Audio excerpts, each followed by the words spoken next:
superior a mí. Es la fuerza que me lleva en el pulso, que mantengo con la oscuridad, que tiñen de oscuro tus ojos negros, y que me cuentas del tiempo que pasa en tu pestañeo y que me trae por esta calle de amargura y de lamento. Que yo sé que la sonrisa que se dibuja en mi cara tiene que ver con la brisa que abanica tu mirada tan despacio y tan deprisa, tan normal y tan extraña. Yo me parto la camisa como camarón. Tú me rompes las entrañas, me trepas como una araña. Eres el sudor que empaña el cristal de habitación. Y después por la mañana, desde que no tengo alas, llevo 10 horas durmiendo y mi almohada está empapada.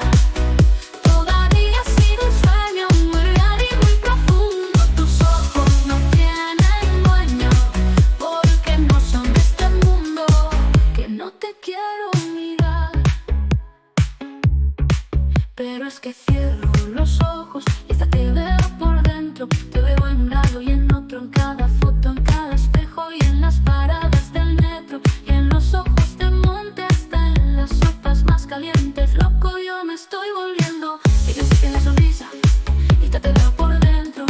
Te veo en un lado y en otro, en cada foto, en cada espejo y en las paradas del metro, y en los ojos de monte, hasta en las sopas más calientes. Loco, yo me estoy volviendo, que yo sé que la sonrisa que se dibuja en mi cara tiene que ver con la brisa que abanica tu mirada tan despacio y tan deprisa, tan normal y tan extraña. Yo me parto la camisa como camarón.